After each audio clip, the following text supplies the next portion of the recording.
businesses are being urged to limit the amount of alcohol served at work events, as figures show that a third of managers have seen inappropriate behaviour at parties. With me now is employment lawyer Joe Mackey and businessman David Buick. Hello to both of you. Good to have you on. Shall we start with, I think we'll start with Joe.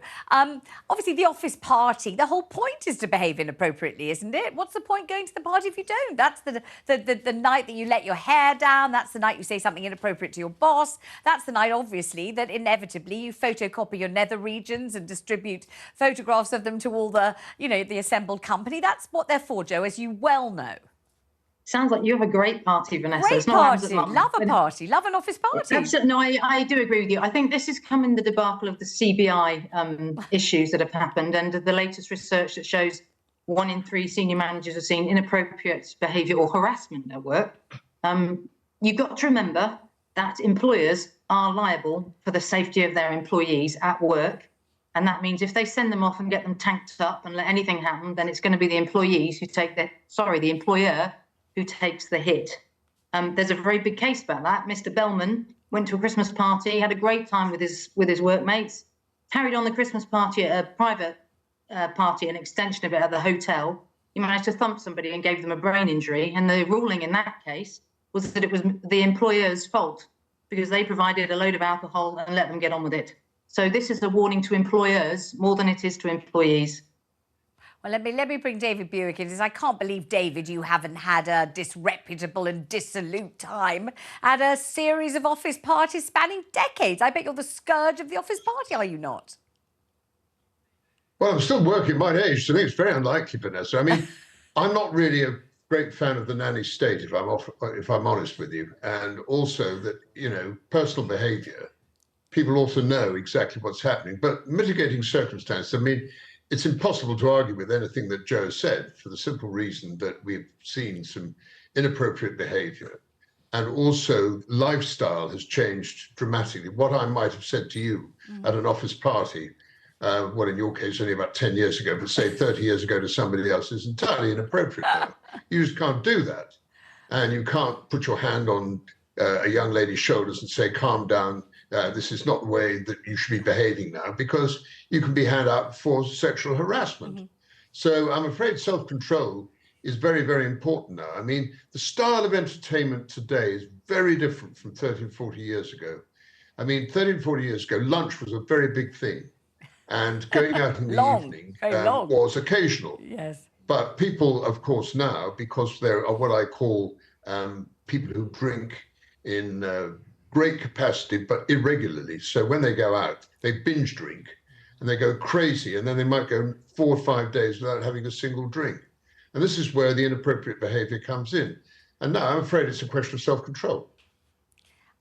But I mean, it's a question of self-control. But is it really a question of bosses clamping down and organisations deciding that everyone should be sent a jam sandwich to eat at their desk or a nice piece of cake to have at 11's, and this kind of nighttime carousing is completely out of the question? Because obviously in that environment it's so different from the day-to-day environment. Obviously it's alcohol fuelled, but also a kind of demob happy atmosphere every time. You can tell I really have frequented a few of these orgiastic, bacchanalian, I don't know what else to say in other words I can throw in that I can use on the radio. But, that's the whole point, isn't it, Joe? What? I thought you were kind of given carte blanche to do things you wouldn't normally do, no? No. I mean, I don't want my daughter going to a party. David's right, things have changed and behaviours have changed and we need to just be a bit wary. I don't want my daughter going to a party where a load of people get really hammered, her included, and she gets taken advantage of. It's just about behaviour and standards of behaviour. And because we can't yet rely on people to manage themselves when they're very, very drunk, we need to make that, and it is already a responsibility of the employer to look after employees at work. And that does include social environments that are organised by work. So, everything in moderation, give people some beers, give them a couple of bottles of champagne.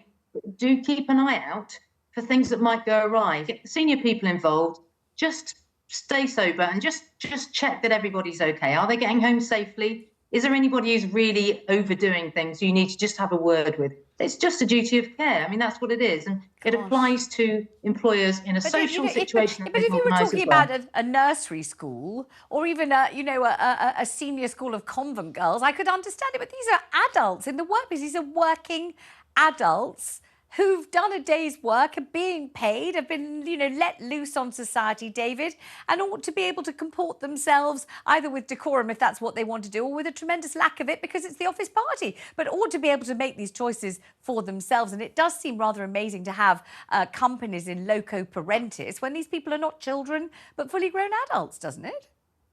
Well, it's just a question, Vanessa, really, if half a bottle of wine or 3 pints is fine, 6 pints and a bottle of wine is probably too much.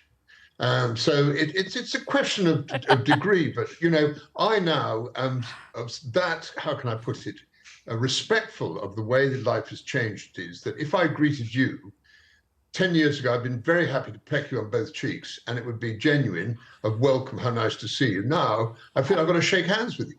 People have to be incredibly I thought you'd give me a careful. gigantic bear hug, whisk me off my feet and swing me round and round, and I thoroughly enjoy Well, it. We've all got 30 very years ago, yes, poker-faced but and today serious, it's a Joe, very haven't we? risky It's all operation. got very, very serious and terribly sort of sanctimonious and dreadfully funless, hasn't it? What a shame. We're in danger of that happening because of a knee-jerk reaction to stuff that's gone on and not been dealt with, I'm afraid, by the CBI, but also by others. And let's uphold the law. Let's take a step back and let's remember that in moderation, this is fine. It's another way of enjoying yourself. I mean, I went to a fantastic social recently where we had drinks and we played games and we had a really good time. But, it was a professional environment at the same time, and we were mindful and respectful of each other. And that's what we've got to be. You can't have things like have happened with the CBI, harassment, rape, people getting thumped so that they have brain injury, which Mr. Bellman was guilty of because he didn't like a comment that one of his juniors made, because they get tanked up and nobody's watching over them. The thing is, they also So there get is a tanked up limit. the night before when it's not the office party, and the night after when it's not the office party, and the next morning when there's a